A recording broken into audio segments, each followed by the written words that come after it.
దీనికి మొత్తానికి టీటీడీ బాధ్యత వహించాలా? ఎందుకంటే ఇంత పెద్ద ఎత్తున ప్రచారం చేశారు, మీకు అన్ని సౌకర్యాలు కల్పిస్తున్నాము, నీళ్ళు అయితేనేమి, కాఫీలు, పాలు అన్నీ మీ దగ్గరకే వస్తాయి, మీరు బాత్రూమ్లు ఉంటాయి అన్నీ. కానీ ఏమాత్రం కూడా వాళ్ళ నిర్లక్ష్యం ఎంత బాగా నేను ఈ పార్క్లో చూశాను. బురద కాలు తీసి మా బంధువులు వచ్చారు. నిన్న తిరుమలలో జరిగిన సంఘటన చాలా బాధాకరం. ఇప్పుడు ఈ తిరుమల సంఘటన చాలా వైరల్గా మారిపోయింది. కానీ అసలు తిరుమలలో ఏం జరుగుతుందో తెలియక చాలా మంది కన్ఫ్యూజ్ అవుతున్నారు. అందుకే ఈరోజు వీడియోలో అసలు నిన్న తిరుమలలో ఏం జరిగింది, ఇలా జరగడం వెనుక అందరూ అన్నట్లుగానే నిజంగానే ఏమైనా కుట్రలు ఉన్నాయా అనే ఇంకా చాలా విషయాలు ఇప్పుడు మీకు తెలియజేస్తాను. ప్రతి ఇయర్ తిరుమలలో జరిగే వైకుంఠ ఏకాదశికి భారతదేశం నలుమూలల నుండి లక్షల మంది భక్తులు తిరుమలకి వెళ్తారు. ఈసారి కూడా అలానే ఈ టోకెన్స్ తీసుకోవడం కోసం చాలా మంది తిరుమల వెళ్లారు. వాళ్లలో జి రజని, లావణ్య, శాంతి, మల్లిక, నిర్మల, నాయుడు బాబు కూడా ఉన్నారు. ఆ ఆరుగురు వైకుంఠ ఏకాదశి సందర్భంగా లార్డ్ వెంకటేశ్వర స్వామిని దర్శించుకుందామని ఈ భూమి మీద ఎంతో పవిత్రమైన తిరుమలకి వెళ్లారు. కానీ టోకెన్ల కోసం జరిగిన తొక్కిసలాట్లో ఈ ఆరుగురు ప్రాణాలు కోల్పోయారు. అంతేకాదు ఈ తొక్కిసలాట్లో దాదాపుగా 40 మందికి పైగా గాయాలయ్యాయి. దైవ దర్శనం కోసం తిరుమలకి వెళ్లిన భక్తులు ఇలా దారుణంగా తొక్కిసలాట్లో చనిపోవడం వెనుక కారణాలేంటి? అసలు ఈ తొక్కిసలాటికి ఎవరు కారణం? ఈ తొక్కిసలాటికి దారితీసిన పరిస్థితులు ఏంటి? ప్రతి సంవత్సరం జరిగే టోకెన్ డిస్ట్రిబ్యూషన్ ఈసారి ప్రాణాపాయంగా ఎందుకు మారింది? నిజంగా తిరుపతి చరిత్రలో ఎప్పుడూ ఇలాంటి సంఘటన జరగలేదు. అండ్ వైకుంఠ ఏకాదశి అనేది ఏ 100 ఏళ్లకు ఒకసారి వచ్చేది కాదు, ప్రతి సంవత్సరం ఇది జరుగుతుంది. ప్రతి ఏటా భక్తులు పెద్ద సంఖ్యలో ఇక్కడికి వస్తూ ఉంటారు. కానీ ఎప్పుడూ కూడా ఇలాంటి దర్శనం కోసం వచ్చిన భక్తులు చనిపోలేదు. సో క్లియర్గా ఈసారి ఏదో తప్పిదం జరిగింది. జనవరి 10 నుండి వైకుంఠ ఏకాదశి మొదలవుతుంది. జనవరి 10 నుండి 10 రోజుల పాటు వైకుంఠ ద్వార దర్శనం ఉంటుంది. దీనికోసం 1,20,000 ఫ్రీ టోకెన్స్ని టీటీడీ అనౌన్స్ చేసింది. దానికి ముందు ఆన్లైన్లో 1,40,000 పెయిడ్ టికెట్స్ని ప్లస్ 19,500 శ్రీవారి టోకెన్స్ని టీటీడీ రిలీజ్ చేసింది. ఎంత డబ్బు ఉన్న వాళ్ళైనా సరే ఫ్రీ టికెట్స్ అనగానే తీసుకుందామా అనుకుంటారు. అండ్ ఇది జనవరిలో వైకుంఠ ఏకాదశి కాబట్టి కొన్నిసార్లు ఆన్లైన్లో టికెట్లు త్వరగా అయిపోతాయి. సో చాలా మంది భక్తులు ఈ ఫ్రీ టికెట్స్ తీసుకుందామని డిసైడ్ అయ్యి ఒకరోజు ముందే తిరుమలకి చేరుకున్నారు. జనాలు ఇలా చేరుకుంటారు అని తెలిసే జనాలు కన్వీనియన్స్ కోసం ఈ ఫ్రీ టికెట్స్ ని దాదాపుగా 8 సెంటర్స్ లో 94 కౌంటర్స్ లో పంపిణీ చేద్దామని టీటీడీ అనుకుంది. ఈ 8 సెంటర్స్ ఇందిరా మైదానం, రామచంద్ర పుష్కరిణి, శ్రీనివాస కాంప్లెక్స్, విష్ణు నివాసం complex, Bhudevi complex and Ramanaidu high school, బైరాగి పట్టేడు జిల్లా పరిషత్ హై స్కూల్ అండ్ జిల్లా పరిషత్ హై స్కూల్ జీవకోనలో టీటీడీ ఏకాదశి మొదటి 3 రోజుల టోకెన్లు అంటే జనవరి 10 నుండి 12 వరకు సంబంధించిన టోకెన్స్ ని జనవరి 3 మార్నింగ్ 5 AM కి పంచడం స్టార్ట్ చేస్తామని, మిగతా 7 రోజుల టోకెన్స్ కోసం 1 డే ముందు కౌంటర్స్కి వచ్చి తీసుకుంటే సరిపోతుంది అని టీటీడీ ఎప్పుడో 2024 డిసెంబర్లోనే అనౌన్స్ చేసింది. అంటే మొదటి 3 రోజుల టోకెన్లను జనవరి 9నే ఇచ్చేస్తారు. ఆ తర్వాత 7 డేస్ కి సంబంధించిన టోకెన్స్ కావాలనుకున్న వాళ్ళు దర్శనానికి 1 డే అడ్వాన్స్ గా వచ్చి తీసుకుంటే సరిపోతుంది అన్నమాట. ఏకాదశి అనేది జనవరి 10 నుండి 19 వరకు ఉంటుంది. మొదటి 3 రోజుల్లో కుదరకపోతే ఆ తర్వాత 7 డేస్ లో కూడా ఫ్రీ టోకెన్స్ దర్శనం చేసుకోవచ్చు. కానీ జనాలందరూ మొదటి 3 రోజుల్లోనే దర్శనం చేసుకోవాలి అని డిసైడ్ అయ్యి వెన్స్డే మార్నింగ్ నుండి అక్కడికి చేరుకోవడం మొదలుపెట్టారు. ఈవినింగ్ టైంకి జనాల తాకిడి విపరీతంగా పెరిగిపోయింది. ఇలా సెంటర్స్ అన్నిటి దగ్గర జనాల తాకిడి పెరిగిపోతూ వచ్చింది. అలాగే ఈ బైరాగి పట్టేడు దగ్గర ఉన్న రామానాయుడు స్కూల్ దగ్గర కూడా జనాల తాకిడి బాగా పెరిగిపోయింది. సో అదే పనిగా బైరాగి పట్టేడు సెంటర్కి వస్తున్న జనాల్ని అక్కడ స్కూల్ పక్కన ఉన్న శ్రీ పద్మావతి పార్కులోనికి పంపేశారు. సో వచ్చిన వాళ్ళు వచ్చినట్లుగా ఆ పార్కులోనికి పంపేశారు. దాని కారణంగా దాదాపుగా 4 నుండి 5,000 మంది దాకా జనాలు పెరిగిపోయారు. వీళ్ళందరినీ ఈ పార్కులోనికి పంపేసి గేట్లకి తాళాలు వేసేశారు. నైట్ అరౌండ్ 8:30కి ఆ పార్క్లో ఉన్న ఒక మహిళ అస్వస్థకి గురికావడంతో పార్కు గేట్లు తెరిచారు పోలీసులు. దాంతో ఒక్కసారిగా పార్క్లో ఉన్న వారందరూ టోకెన్ల కోసమే గేట్లు తెరిచారు అనుకుని లోపల ఉన్న వాళ్ళందరూ ఒక్కసారిగా బయటకు రావడం మొదలుపెట్టారు. అంతమంది ఒకేసారి అంత సన్న గేట్ నుండి బయటకు రావడం అంటే అది అయ్యే పని కాదు. అలా వెనక ఉన్న వాళ్ళు బయటకు రావడంతో ముందు ఉన్న ఆడపిల్లలు, చిన్నపిల్లలు, ముసలి వాళ్ళు అందరూ కింద పడిపోయారు. అలా పడిపోయిన కొంతమందికి గాయాలైతే మరికొంతమందికి ఊపిరడక ప్రాణాలు వదిలేశారు. నేను వీడియో చేసే టైంకి ఈ డెత్ కౌంట్ అయితే 6 ఉంది. సేమ్ ఇలానే విష్ణు నివాసం అండ్ రామచంద్ర పుష్కరిణి సెంటర్స్ దగ్గర కూడా తొక్కిసలాట జరిగింది. రామచంద్ర పుష్కరిణి దగ్గర ఒక ప్రాణం పోయింది. అయితే ఎక్కువ డిస్ట్రాక్షన్ జరిగింది మాత్రం ఈ బైరాగి పట్టెడు దగ్గరే. ముందు ఇక్కడ మనం ఒక చిన్న మిస్టేక్ గురించి మాట్లాడుకోవాలి. అంతమంది జనం ఆ పార్క్లో అన్ని గంటల పాటు ఉన్నప్పుడు ఖచ్చితంగా వాళ్లకు పేషెన్స్ అనేవి పోతుంది. అంటే ఒక్క పార్క్లో అన్ని వేల మంది బయటకు వెళ్ళడానికి వీలు లేకుండా ఉందంటే మనకి ఓర్పు సహనం పక్కా పోతుంది. అలాంటి టైంలో గేట్లు ఓపెన్ చేసి ఒక మనిషిని బయటకు పంపితే ఖచ్చితంగా టోకెన్లు ఇస్తున్నారు, అందుకే బయటకు పంపుతున్నారు అనుకుంటారు. అక్కడ కూడా ఇదే జరిగింది. అక్కడున్న డిఎస్పీ ఆ మహిళను బయటకు పంపించే టైంలో అక్కడ జనాలకి సరిగ్గా ఇన్ఫార్మ్ చేసి ఉంటే ఇంత విధ్వంసం జరిగేది కాదేమో. ఇది జస్ట్ చిన్న మిస్టేక్. ఆ మహిళను బయటకు పంపిస్తూ టోకెన్స్ కోసం కాదని అక్కడ వాళ్ళకి చెప్పడానికి ట్రై చేసినా తొక్కిసలాట జరగకుండా ఆపేవాళ్లేమో. ఇక్కడ టీటీడీ ప్లస్ గవర్నమెంట్ ఏం చేస్తుంది, వాళ్ళ పనితీరేంటో అసలు అర్థం కావట్లేదు.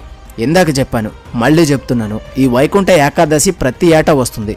ప్రతి ఏటా ఇదే సంఖ్యలో జనాలు వస్తూ ఉంటారు.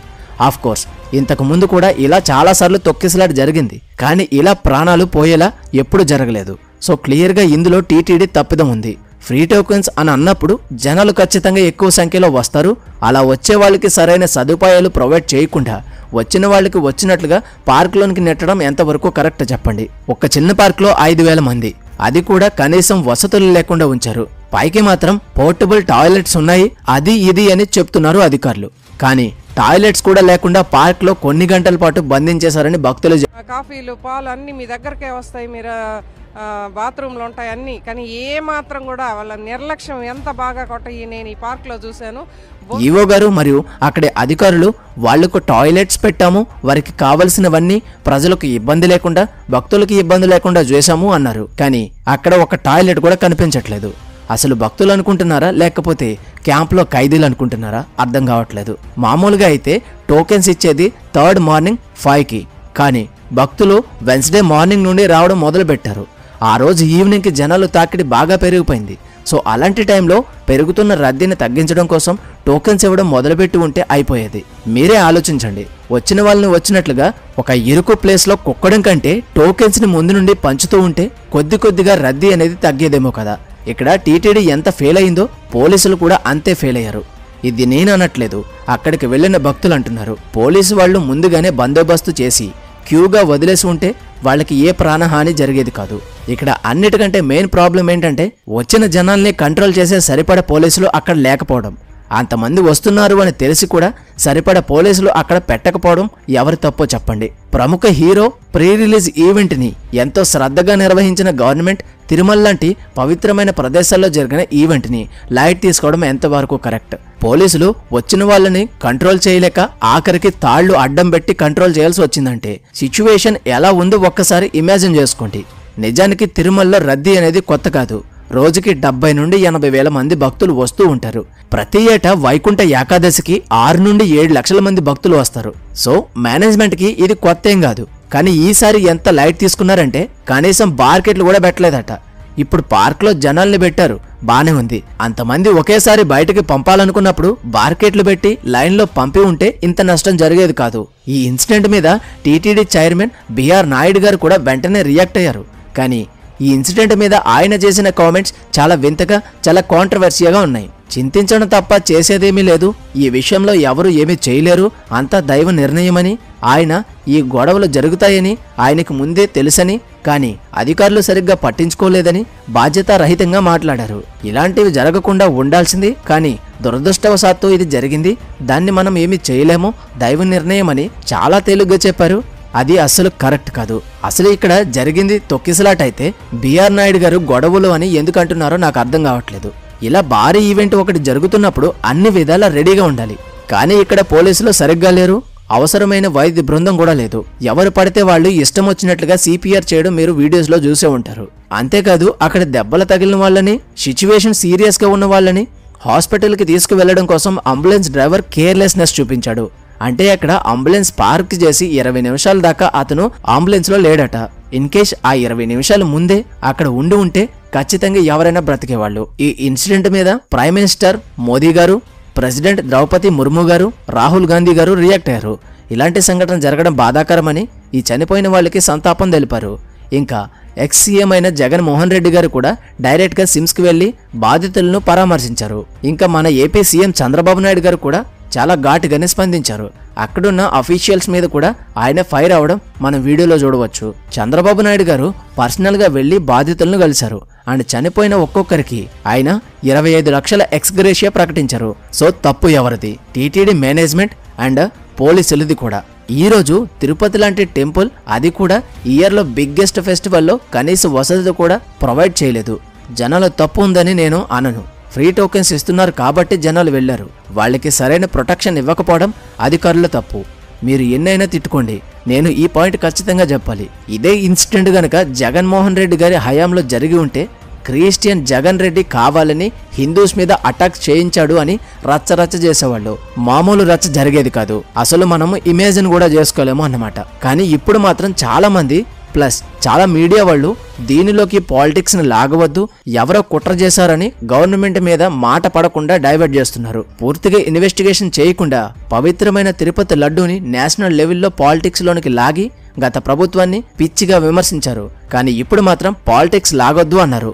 సరే, ఎవరి ఒపీనియన్ వాళ్ళది. ఇప్పుడు ప్రభుత్వం టీటీడీ మేనేజ్మెంట్ నిర్లక్ష్యం వల్ల 6 ప్రాణాలు పోయాయి. ఇప్పుడు ఎవరిని అనాలి? మొన్న అల్లు అర్జున్ సినిమాకి వెళ్లి రేవతి గారు మరణించిన దాంట్లో అల్లు అర్జున్కి డైరెక్ట్గా లింక్ లేకపోయినా అల్లు అర్జున్ని అరెస్ట్ చేశారు. జనాలు అల్లు అర్జున్ని నోటికొచ్చినట్లు మాట్లాడినారు. మరి ఇప్పుడు ఎవరిని అరెస్ట్ చేయాలి? ఎవరిని విమర్శించాలి? సరైన వసతులు కల్పించిన టీటీడీ మేనేజ్మెంట్నా? సరిపడా పోలీసులను పెట్టని గవర్నమెంట్నా? సరిగ్గా హ్యాండిల్ చేయలేకపోయినా అక్కడి పోలీసులనా? ఆన్సర్ మీకే వదిలేస్తున్నాను. కామెంట్లో తప్పకుండా చెప్పండి. అలాగే ఈ వీడియోకి ఇంతే. ఈ వీడియో కనుక మీకు నచ్చినట్లయితే తప్పకుండా లైక్ చేయండి. అలాగే మరిన్ని మంచి వీడియోస్ కోసం ఛానల్ని సబ్స్క్రైబ్ చేసుకుని బెల్ ఐకాన్ ఆల్లో పెట్టుకోండి. మళ్ళీ మరొక మంచి వీడియోతో కలుద్దాం. Until then, thank you, bye, జై హింద్.